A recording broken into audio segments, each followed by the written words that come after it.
This video's fun fact is, if someone is hit by a car going 20 miles per hour, there is a 2% chance they will die. If someone is hit by a car going 40 miles per hour, there is a 70% chance they will die.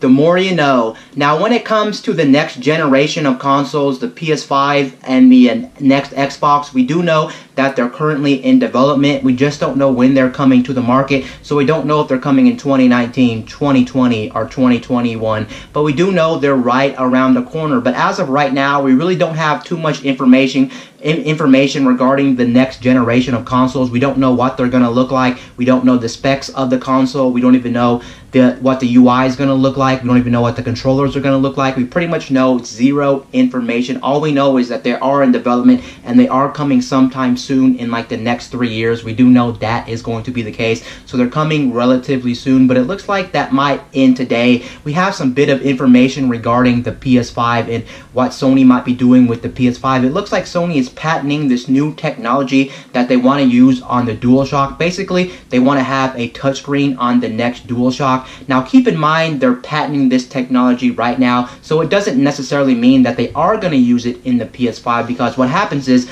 a lot of times with these companies, they'll get these patents running, but they won't actually use these patents. They'll just sign these patents. So that doesn't really necessarily mean that we are going to be getting a DualShock with a touchscreen on the PS5. But why would Sony actually go ahead and patent this thing for the PS5 and then not go ahead and go through with it? So I think most likely that we're going to get some type of touchscreen on the next iteration of the PlayStation. So we are going to be getting some type of touchscreen. But when you think about Sony and the PlayStation brand, Sony really doesn't do anything too differently from the competition. They pretty much just make your standard box that plugs into a TV with a controller, and they haven't really done anything too crazy. The only one in the gaming industry that really tries new ideas and really tries really weird and bizarre stuff has to be Nintendo, without a doubt. If you look at like some of their last consoles, the Wii with the motion controls, the Wii U with the touchscreen gamepad, the 3DS with the 3D technology, and also way back in the day with the Virtual Boy, they tried virtual reality. So you can see Nintendo is known to do weird and bizarre things when it comes to their console. They don't really do the typical normal box you just plug into a TV. They always want to try something different. And of course, we move on to the we move on to the Nintendo Switch, and the Nintendo Switch again is still not your normal console you just plug into the TV. You can plug it into the TV, but then you can also take it away from the TV and you can play your games away from your house or on the go or wherever you're at, and that's actually something pretty cool. But yeah, it looks like Sony is actually implementing this touchscreen to the next PS5 DualShock controller, and Sony has done some little things here or there. They haven't just been mainly boxes you just plug into your TV when it comes to dedicated consoles. They have tried things here or there. If you know anything about the PS4, you'll know the PS4 does have a touchpad on it, and the PS Vita also had a touchpad on the back. So they did implement a touchpad where you're supposed to glide your hands around on this touchpad. But when it comes to the PS4 and the uses of the touchpad that Sony actually implemented, there weren't many games on the PS4 that actually implemented this touchpad. So the touchpad was pretty much just there, but it really wasn't implemented and used all that well. Now, when you think about the Vita was a console that actually used this touchpad quite well, and there were games that actually did utilize it and did use it fairly often. And if you were gonna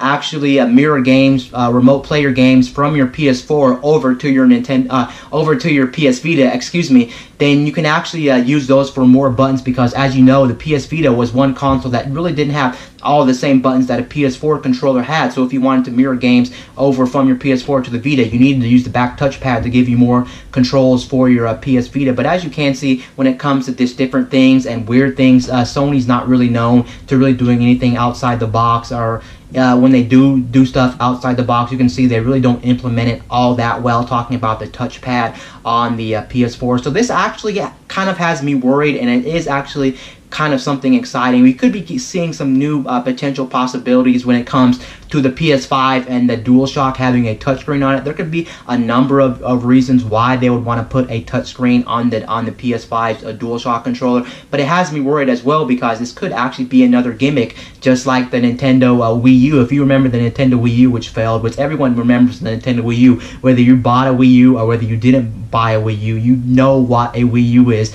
And the Wii U's touchpad was pretty much, or the Wii U's gamepad, which had a touchscreen on it, pretty much wasn't really utilized all that well. There were some games at the beginning of this life cycle that used it quite well, but then moving forward, there was really no game that really implemented the two screens all that well and the touchscreen of the Nintendo Wii U's gamepad. I know the main reason why Nintendo actually made the whole gamepad was not necessarily to make more features or functions of the game, kind of like a second screen for your games, maybe to put like an inventory on it, or maybe to just do different things in the game. The main sole purpose of that thing they did show off in the trailer, if you remember back in 2011, 2012, when they showed that thing off, was the fact that you can play your games off the TV. So if somebody wanted to use your TV, you can actually play your games on the Nintendo's Wii U's gamepad, and then somebody else could still be watching the TV. Or if you wanted to go into another room or something like that, you can do that as well. But that was pretty much the main thing about it, how you wouldn't have to worry about taking up the TV resources by playing your video game. So you can see that was pretty much that. So I wonder what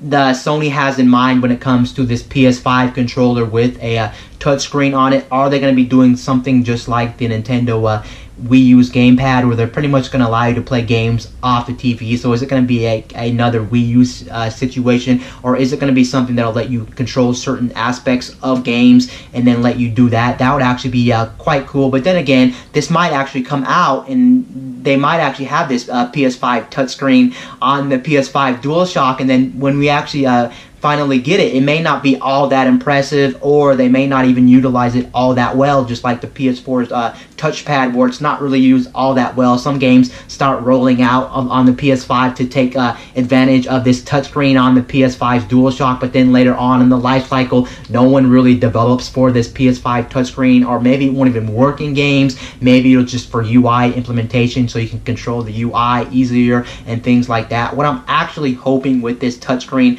for the PS5, I'm actually hoping this touchscreen on the PS5 will actually allow you to play games on the go like the Nintendo Wii U's gamepad. That would actually be cool, but honestly, I just don't think that's going to be the case here. I think it's going to be a really small screen, maybe 4 inches, somewhere around there. It'll be a really small screen. It'll just be used to control the UI or control just different things inside the game, but really you won't be doing much outside of that. So you won't be staring at it like watching a video. You won't be staring at it playing your game off the TV. That's what I think this is, because I don't think they want to go through something like that. They've probably already seen the downfall of the Nintendo Wii U's gamepad. They've already they're a company also, you have to realize, that doesn't really take chances when it comes to just different weird and bizarre creations. So I don't think they're going to do something all that gutsy and all that different. I think we're just going to have something, like I said again, that's just going to be to use to control the UI, or just to control certain aspects in games, to switch menus and things like that. But it is pretty interesting that Sony is developing, or did at least patent this recent patent for a PS5 DualShock controller with a touchscreen on it. Anyway, guys, this is Wayne from My Tech News, signing out. Boop!